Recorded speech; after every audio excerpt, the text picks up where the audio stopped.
Hello and welcome to SPMIS Academy. Today we'll analyze important newspaper articles of 6th January 2024. Please note you can download the PDF version of today's newspaper analysis by clicking the link given in the comment section.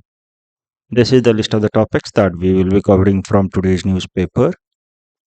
Before I take up the first topic of the day, I have to give some message to my classroom students.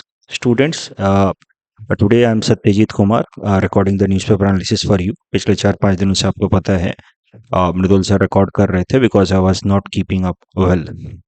अभी भी मैं recover कर रहा हूँ. पूरी तरह से recover शायद से किया नहीं है बट आज वही देखने के लिए मैं आज ये रिकॉर्डिंग कर रहा हूँ. तो एकाएक से मैंने आपकी क्लासरूम क्लासेस लेनी रोक दी थी ट्यूसडे से. ऐसा लगता है पहली बार किया है मैंने. तो मैं बस ये आपको कहना चाहता हूँ कि प्लीज़ कीप पेशेंस. एकाएक से मेरी तबीयत थोड़ी सी ख़राब हो गई, मुझे क्लास रोकनी पड़ी. घबराइएगा मत, आपके जितने भी क्लासेस मिस हुए हैं उसको मैं मेकअप कर दूंगा. चिंता की कोई बात नहीं है, ठीक है.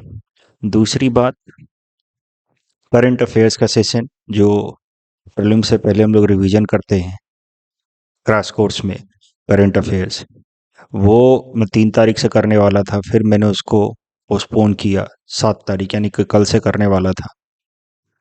बट अगर मैं कल से ना कर पाऊँ, क्योंकि I am still recovering, I am seeing, I am testing, तो अगर ना कर पाऊँ तो भी आई वुड रिक्वेस्ट कि पेशेंस रखिए, भरोसा रखिए. हर बार की तरह इस बार भी अच्छे से मैं करा दूंगा. 2-4-5 दिन और अगर लग गया मुझे रिकवरी में, बस देख रहा हूँ तो कितना टाइम लगता है, लग गया तो भी कोई चिंता वाली बात नहीं है. Just have patience, I will get everything done perfectly again this time, ठीक है. Please keep patience. चलिए आज का पहला टॉपिक लेते हैं, elections in Bangladesh. This topic is important from our syllabus GS paper 2 international relations point of view. देखिए, पहले भी मैंने आपको कराया है, ये आइडिया बताया है कि कैसे इंडिया के जो नेबरहुड कंट्रीज हैं वहाँ पे आपको एक बाईपोलर पॉलिटिक्स देखने को मिलती है. बाईपोलर मतलब दो मेन पॉलिटिकल पार्टीज हैं और एक पार्टी प्रो चाइना अप्रोच रखती है तो दूसरी प्रो इंडिया अप्रोच रखती है इन जनरल. जैसे नेपाल के अंदर Nepali Congress pro India, communist party pro China. Bangladesh के अंदर अवामी लीग प्रो इंडिया मानी जाती है, BNP Bangladesh nationalist party anti Indian pro China. Same is for Sri Lanka, ये हम देख चुके हैं. यूएनपी प्रो इंडिया श्रीलंका की, और राजपक्षा ब्रदर्स वाली पार्टी एसएलपीएफ वो प्रो चाइना मानी जाती है. मालदीव के अंदर भी मैंने कराया आपको न्यूज़पेपर एनालिसिस में. इस साल के लिए मालदीव इंपॉर्टेंट है कि कैसे वहाँ पे पीपीएम की सरकार आ गई है. तो वो एंटी इंडिया मानी जाती है, प्रो चाइना मानी जाती है.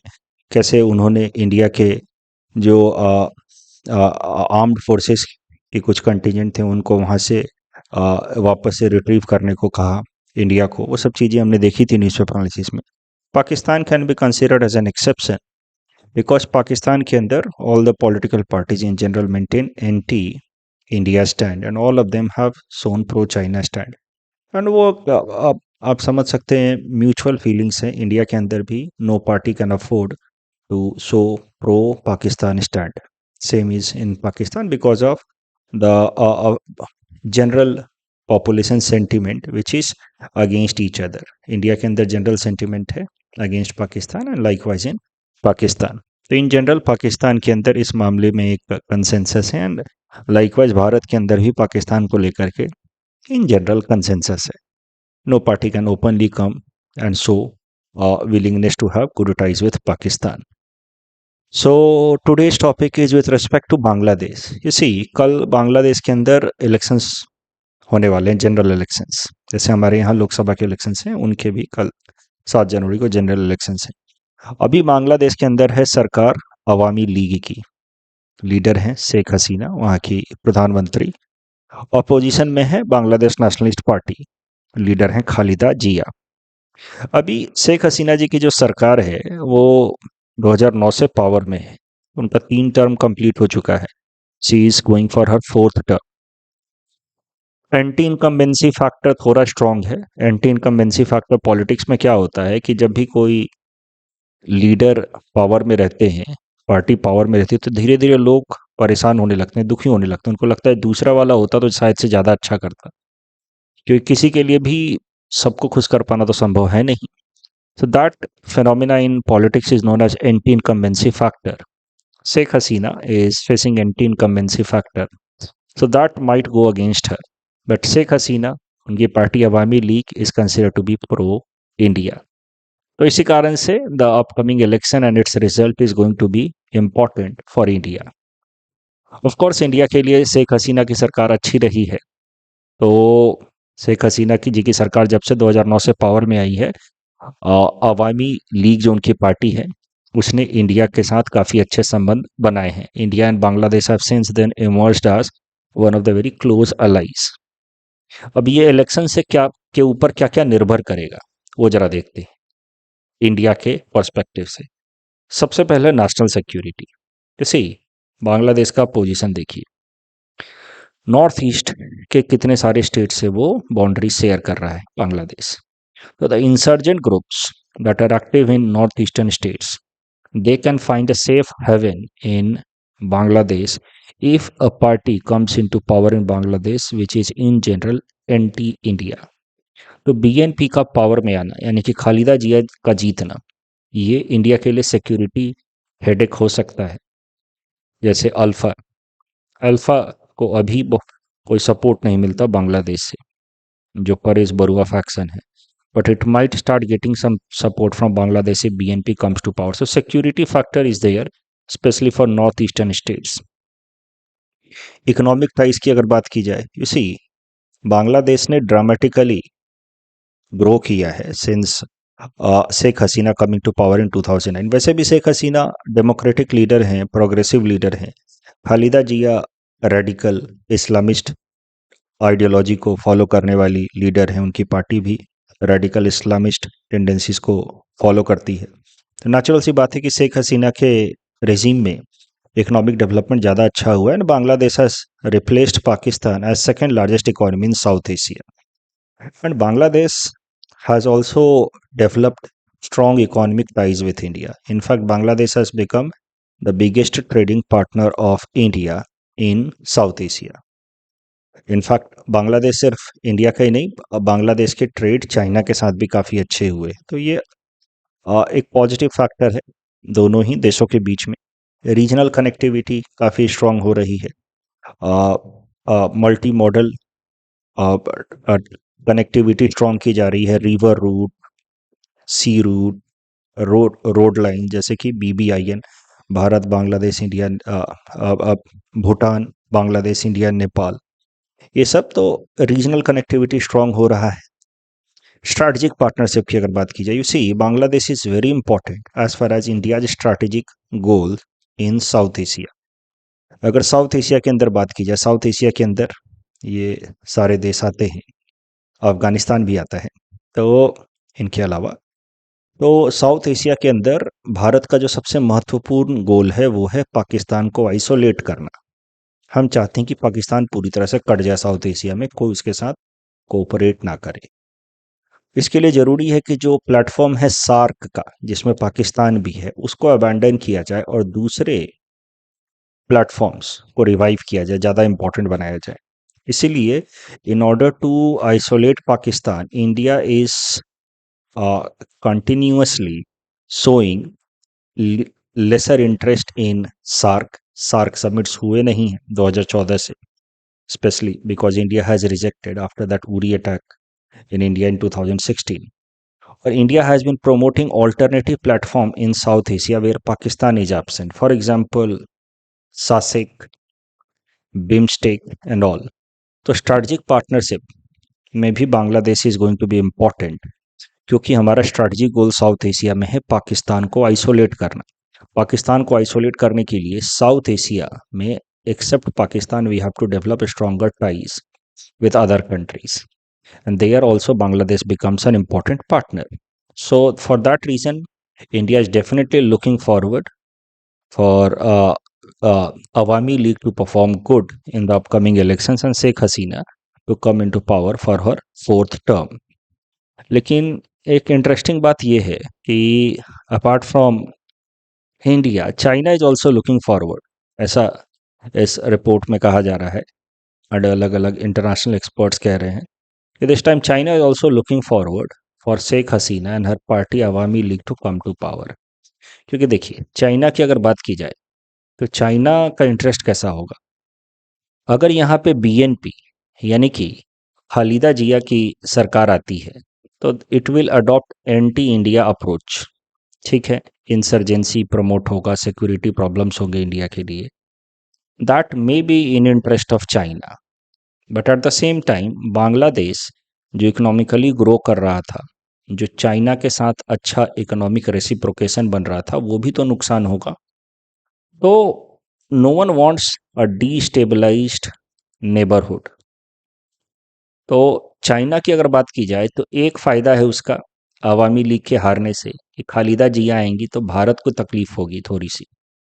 ठीक है, लेकिन दूसरा चाइना को भी तो नुकसान है because it will destabilise Bangladesh and Bangladesh is emerging as a good trading partner for China also. So China's interest lies in Awami League. अभी पड़ोसी को बर्बाद करने से ज़्यादा अच्छा है कि अपने प्रोग्रेस पे ध्यान दिया जाए। तो चाइना के सामने दो ऑप्शन है, भारत की तकलीफें बढ़ाए बीएनपी को सपोर्ट करके डायरेक्टली इनडायरेक्टली, या अवामी लीग को सपोर्ट करके directly indirectly India and China दोनों ही फायदा लें। क्योंकि if Awami league is in power it is more democratic in its approach outlook, so naturally it will lead to a stable Bangladesh which will be beneficial at least economically for both China and India. So experts believe that China is not looking for zero sum game in this Bangladesh election, and this is some rare occasion where both India and China are backing the same party, the same leader in its proximity as far as general elections are concerned. इस साल अगर India and it's neighbourhood जो topic है international relations में, वहाँ से अगर प्रश्न आने हैं तो आएंगे या तो मालदीव से, नहीं तो बांग्लादेश से। बांग्लादेश पे इस तरीके का कुछ प्रश्न हो सकता है, मैंने यहाँ हिंट्स दे रखा है। Please attend this question on the basis of the hints given. The next topic is about Aditya L1 mission. This topic is important for mass syllabus GS paper 3 science and technology point of view. Aditya L1 mission समझने से पहले जरा समझते हैं L1 क्या होता है। सी, L1 stands for Lagrange point 1।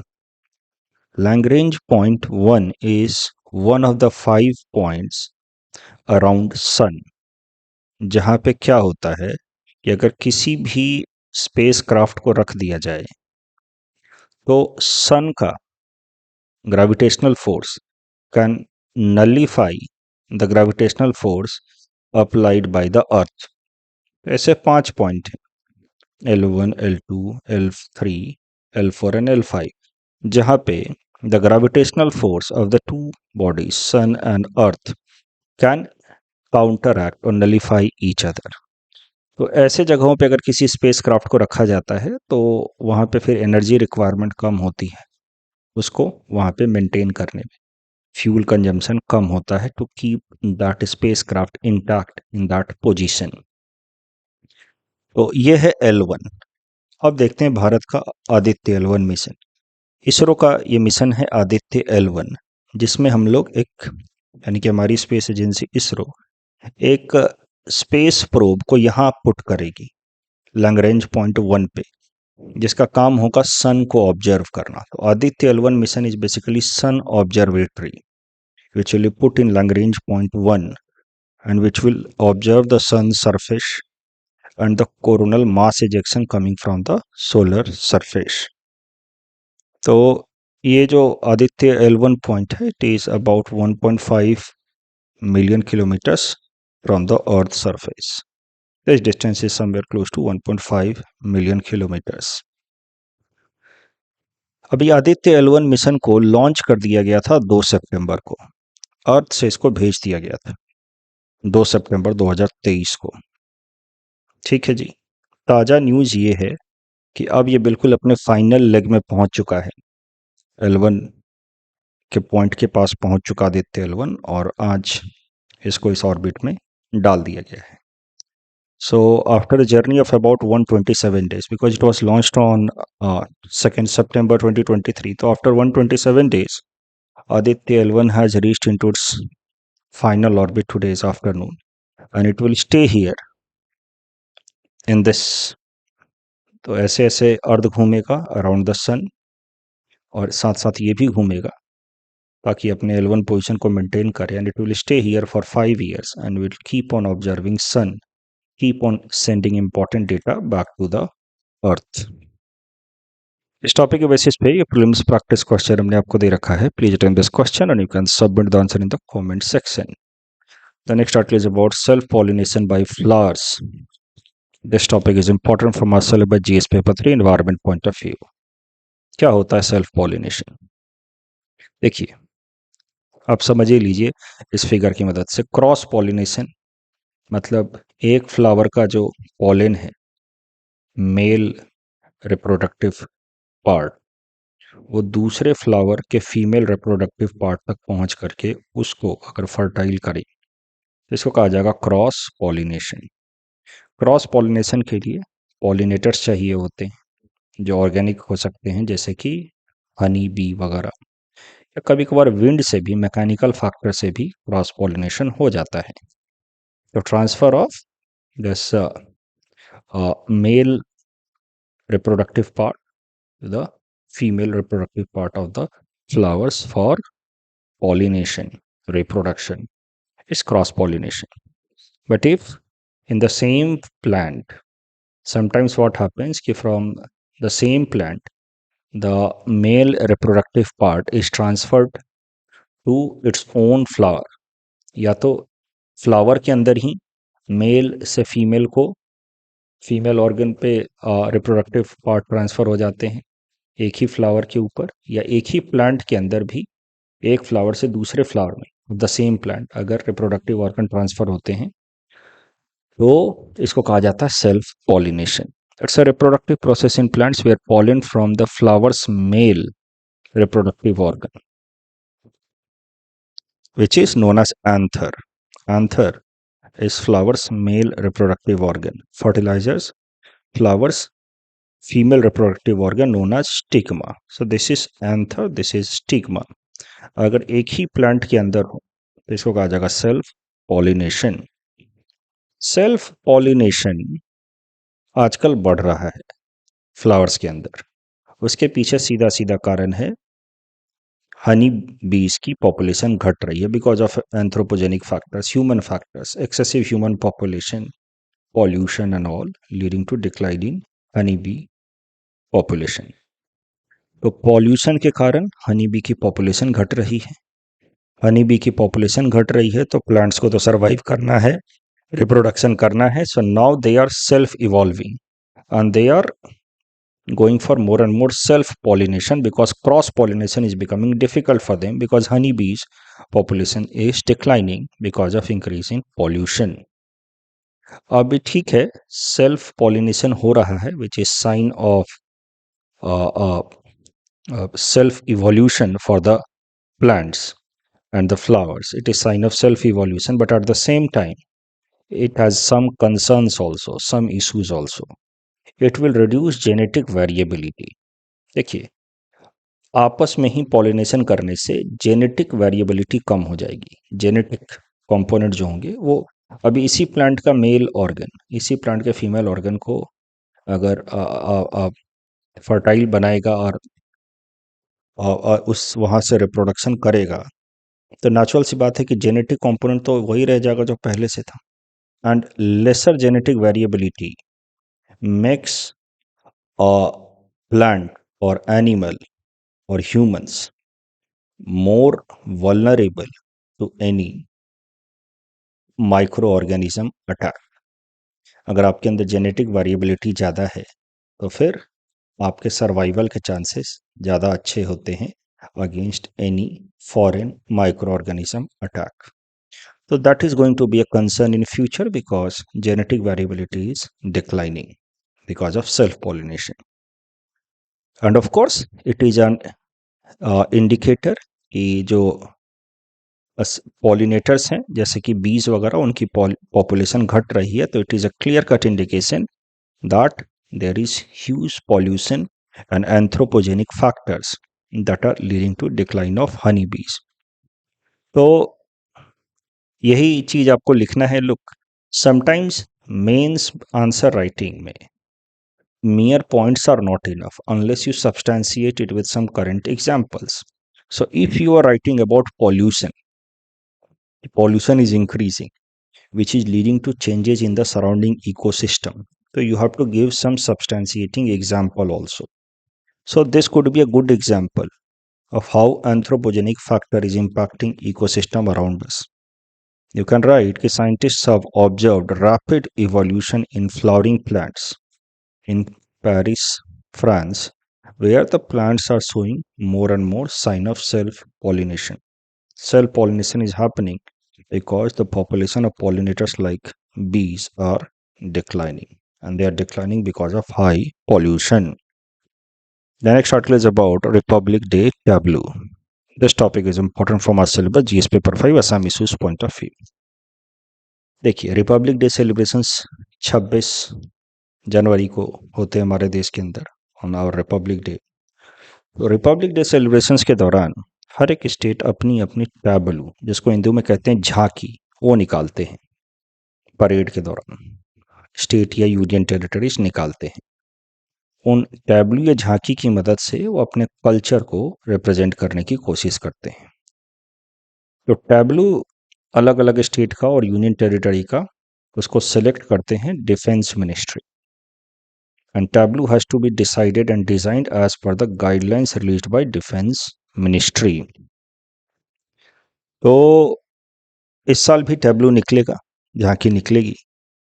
News ये निकल कर के आ रही है कि इस साल आसाम का झांकी टैबलू सेलेक्ट नहीं हो पाएगा शायद से, क्योंकि Assam tried to have a tableau representing its tea industry, but perhaps the defense ministry is not very convinced, it's not impressed with Assam's possible tableau. That is why it has not approved Assam's tableau representing its tea industry so far. So perhaps Assam could miss the place at forthcoming Republic Day parade as far as its tableau is concerned, because the defense ministry is not impressed. ध्यान देने वाली बात इसमें यह है कि कौन select करता है, कौन गाइडलाइन देता है with respect to tableau. Answer is defence ministry. PT के लिए इंपॉर्टेंट है। 2023 पिछले साल का अगर असम का टैबलू देखा जाए तो कुछ ऐसा था। 3-4 चीजें एक साथ रिप्रेजेंट की गई थी। Battle of Sarai Ghat, Kamakhya temple, ये सारी चीजें एक साथ रिप्रेजेंट की गई थी। कल जब हमने आपको प्रैक्टिस क्वेश्चन दिया था यूनिवर्सल सोशल ऑब्लिगेशन फंड, दोनों स्टेटमेंट गलत है। नॉन लैप्सेबल है और आर्टिफिशियल इंटेलिजेंस के लिए तो नहीं है, ये तो टेलीकम्युनिकेशन के लिए है। Square kilometre array observatory radio astronomy के लिए है, लेकिन इंडिया इसका मेंबर है। That's all from our side for today. Thanks for watching.